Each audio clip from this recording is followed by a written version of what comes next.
Today we are going to talk about the Edinburgh and Dore lectures on mental science by Thomas Troward. I hope I said everything there right. Please let me know if I didn't. I suck with saying things I've never said before.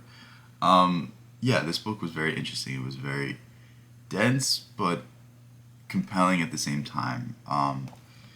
It reminded me a lot of Neville Goddard. In fact, Neville spoke very highly of Thomas Troward and said he was a man that understood the law, but not the promise. I won't even explain that. But more or less what this book about is the power of thought, the power of ideas. And when we change our ideas and our conceptions about ourselves, then we can change everything else. And, the idea of a limiting belief is a belief that you hold. And if you let go of these beliefs, then it's something you can overcome. And to me, I think these books are, everyone kind of gets these ideas mixed up. It's not about the external results, it's about the internal. It's about who you become. It's about the changes you make. It's about the things that you can do if you're unbounded by your own thoughts.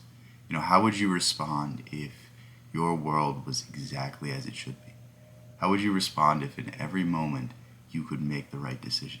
How would you respond if, regardless of the hardship you're going through, you could make the best decision? You could persist. You could get beyond the feelings that you're feeling right now. You could experience what it would be like if things were better, and you start working towards that. That's really the power of these books.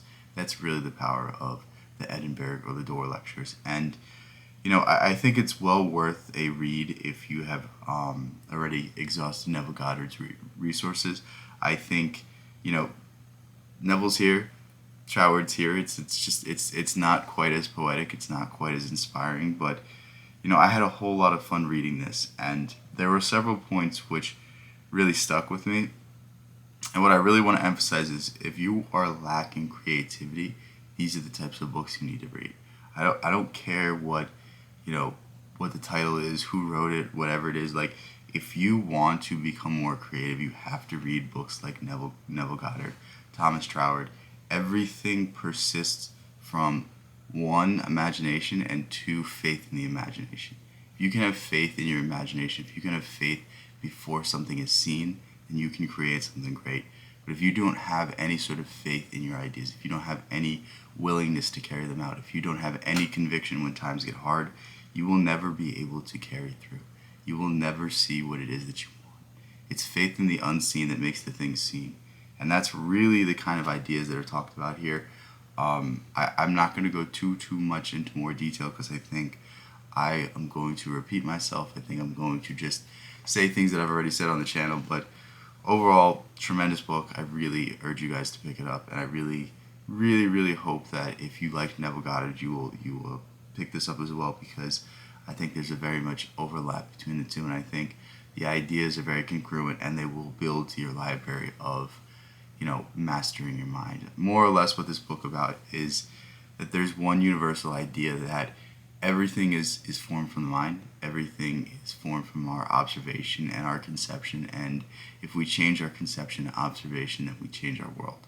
And you can go into Bertrand Russell levels of detail to understand this idea, but it's just simply, if you walk into a room and you believe that you deserve to be there, you're going to act as such.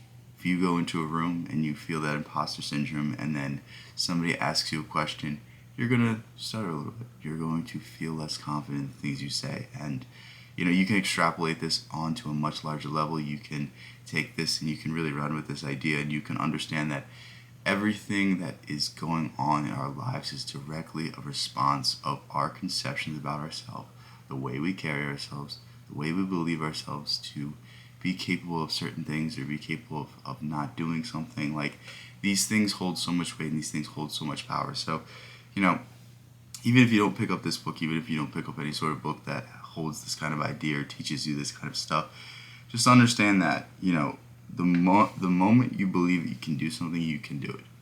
The moment you believe you can't do something, then you can't do it. And it's all about changing your perception. It's all about changing your beliefs. It's all about having faith having faith in spite of the facts telling you something differently. And if you can run with that idea, then you can really change everything about yourself. I love you guys so much. Thank you guys so much. Peace out. I'll catch you in the next one.